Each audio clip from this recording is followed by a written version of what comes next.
कहते हैं हीरे की परख चोरी को ही होती है। अगर इतिहास के पन्नों को पलटा जाए तो यह वाक्य कई मायनों में सिद्ध भी हुआ है।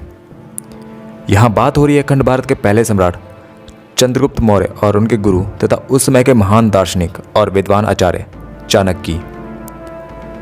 आचार्य चाणक्य ही वे चोरी थे जिन्होंने हीरे रूपी चंद्रगुप्त को परखा। क्या पता था एक नकली राज से खेल खेलने वाला लड़का अखंड भारत का पहला सम्राट बनेगा। तो चलिए जानते हैं अखंड भारत के पहले सम्राट चंद्रगुप्त मौर्य के बारे में। तो चलिए वीडियो को शुरू करते हैं।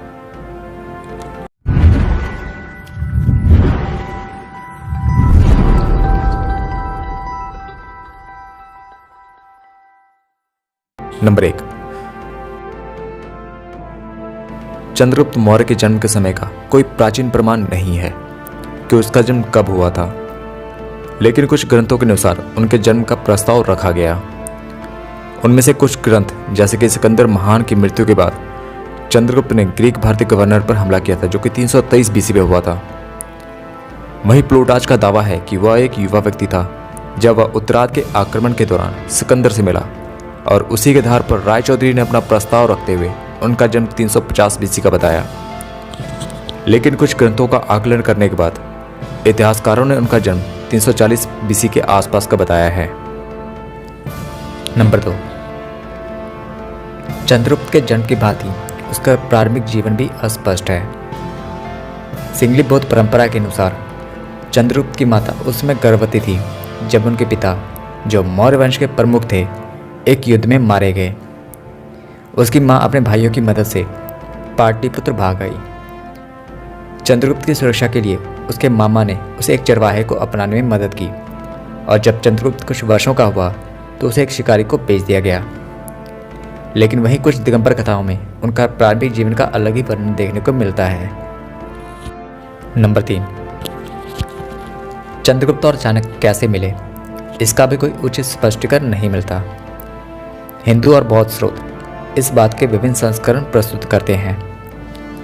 मुख्य तौर पर जब चंद्रगुप्त अपने कुछ सहकर्मियों के साथ एक राजकीय का नकली खेल खेल रहे होते हैं तो चाणक्य उसे दूसरों को आदेश देते देखकर प्रभावित होते हैं और शिकारी से उसे खरीद लेते हैं और उनकी शिक्षा के लिए उसे अपने साथ तक्षशिला ले जाते हैं, जहाँ पर उन्हें चाणक्य द्वारा वेद, सैन्य कला और अन्य मंत्रों का अध्ययन कराया जाता है। नंबर 4, तक्षशिला में अपनी शिक्षा पूर्ण करने के बाद चंद्रगुप्त और चाणक्य भारत के पूर्वी राज्य मगध की राजधानी पाटलिपुत्र आ गए। एक हिंदी स्रोत के अनुसार वे धनानंद से मिले और उनके सेना के सेनापति बन गए। वहीं मुद्रा राक्षस के अनुसार राजा धनानंद द्वारा अपमानित करने के बाद चाणक्य ने नंदवंश को नष्ट करने की कसम खाई थी। और वहीं दूसरे संस्करण में कहा गया है कि नंद राजा, जिसका सार्वजनिक रूप से चाणक्य द्वारा अपमान किया गया था, चंद्रगुप्त और चाणक्य उस समय बच गए और नंद राजा को सत्ता से हटाने की योजना बनाने लगे। वहीं बौद्ध ग्रंथ महावास्मन टीका के अनुसार चंद्रगुप्त की शिक्षा पूर्ण होने के बाद चाणक्य और चंद्रगुप्त पाटलिपुत्र वापस आ गए और कई स्थानों से सैनिकों की भर्ती करके एक बड़ी सेना खड़ी की और चंद्रगुप्त को सेना का नेता बनाया। नंबर 5, बौद्ध महावास्मन टीका तथा जैन परिस्था पर्वन के अनुसार जब चंद्रगुप्त द्वारा धनानंद की सेना पर पहला आक्रमण किया गया जो पूरी तरह असफल रहा तथा उन्हें की भयानक हार का मुंह देखना पड़ा। नंबर 6, मृतापन्ना के अनुसार अपने पहले बुरे असफल अभियान के बाद चंद्रगुप्त और चाणक्य ने पाटलिपुत्र पर आक्रमण करने से पहले नंद के बाहरी प्रदेशों पर विजय प्राप्त की। बाहरी प्रदेशों पर विजय प्राप्त करने के बाद उनकी सैन्य शक्ति काफ़ी मजबूत हो गई थी। उन्होंने अपनी पूरी सैन्य शक्ति के साथ पाटलिपुत्र को घेर लिया, जहां धनानंद ने अपनी हार स्वीकार की।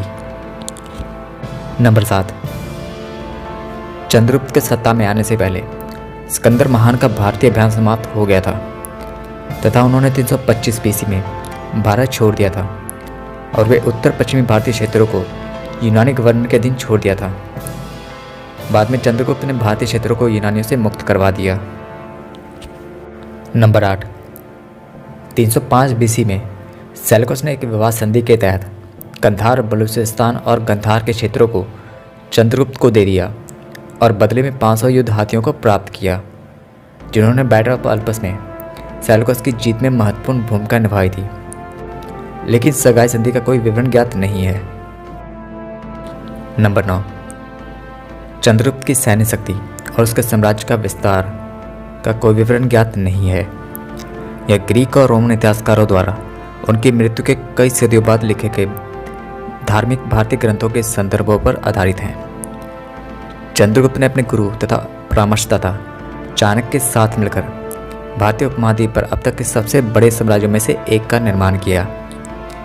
इनके आधार पर उसके साम्राज्य का विस्तार वर्तमान अफगानिस्तान से लेकर काबुल, कंधार और गंधार से लेकर पाटलिपुत्र तक मौर्य साम्राज्य के अधीन था। वहीं पश्चिम में वर्तमान गुजरात तथा दक्षिण पूर्व में बंगाल से लेकर भारत के अधिकांश हिस्सों तक था, जो आज तमिलनाडु, केरल और उड़ीसा हैं। नंबर 10, चंद्रगुप्त मौर्य के जन्म की तरह मृत्यु वर्ष पर भी कोई स्पष्टीकरण नहीं है। दिगंबर जैन के अनुसार उसकी मृत्यु 298 BC में श्रवणबेलागोला, जो कि आज के कर्नाटक में, एक तपस्वी के रूप में हुई थी। उन्होंने अपना अंतिम समय एक भिक्षु के रूप में बिताया था। दिगंबर जैन के अनुसार जिस पहाड़ी पर चंद्रगुप्त ने तपस्या की थी, अब उसे चंद्रगिरी पहाड़ी के नाम से जाना जाता है। नंबर 11, दिगंबर के अनुसार चंद्रगुप्त ने एक मंदिर का निर्माण किया था, जो आज भी चंद्रगुप्त बसादी के नाम से जानी जाती है। नंबर 12, प्राचीन अभिलेख साक्ष्य से पता चलता है कि चंद्रगुप्त ने चाणक्य की सलाह के तहत नागरिक आबादी और सेना के खाद्य आपूर्ति सुनिश्चित करने के लिए भारतीय उपमहाद्वीप में कई सिंचाई जलाशयों और नेटवर्क को शुरू किया और पूरा किया, जो उनके वंशवादी उत्तराधिकारी द्वारा जारी रखा गया था। साम्राज्य ने सिंचाई, मंदिरों, खदानों और सड़कों जैसे ठोस बुनियादी ढांचे से एक मजबूत अर्थव्यवस्था का निर्माण किया। नंबर 13, जैन सूत्र के अनुसार धनानंद की हार के पश्चात उसकी बेटी दुर्धरा को पहली नज़र में ही चंद्रगुप्त से प्यार हो गया था और उन्होंने शादी कर ली। वहीं दूसरी शादी एक ग्रीक सैनिक सेल्यूकस की पुत्री हेलेना से एक समझौते के तौर पे हुई थी। नंबर 14, ग्रीक लेखक मैक्सिनीज ने लगभग 4 साल तक उनके दरबार में एक राजदूत के रूप में सेवा की, जिन्होंने बाद में इंडिका नाम की किताब भी लिखी। हालांकि इसका मूल कार्य अब खो गया है, लेकिन इसके अंश बाद के ग्रीक और लैटिन कार्यों में देखने को मिलते हैं।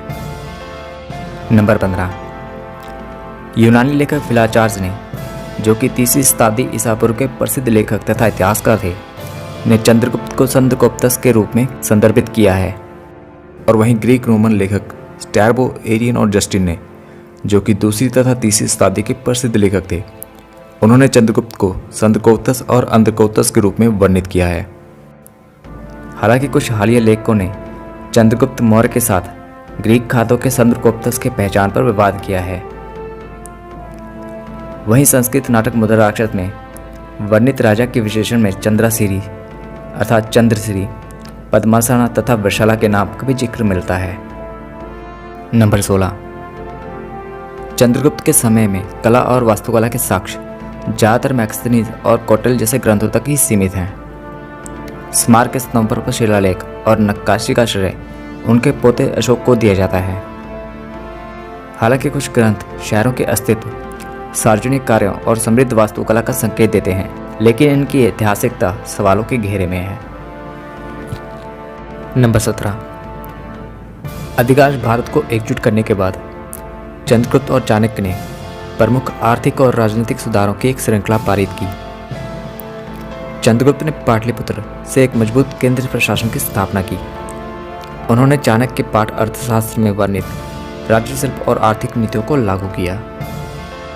नंबर 18, चंद्रगुप्त के जीवन तथा उनकी उपलब्धियों का वर्णन हमें प्राचीन ग्रीक, हिंदू, बौद्ध और जैन ग्रंथों में किया गया है, लेकिन वे सभी वर्णन में काफ़ी भिन्नता देखने को मिलती है।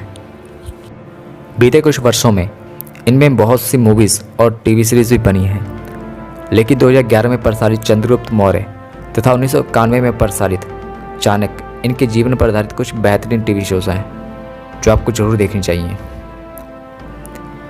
मेरे इस वीडियो में फिलहाल इतना ही। इस तरह के हिस्टोरिकल फैक्ट्स, हिस्टोरिकल स्टोरीज जानने के लिए आप हमारे चैनल को सब्सक्राइब कर सकते हैं। मिलते हैं नेक्स्ट वीडियो में, तब तक के लिए धन्यवाद।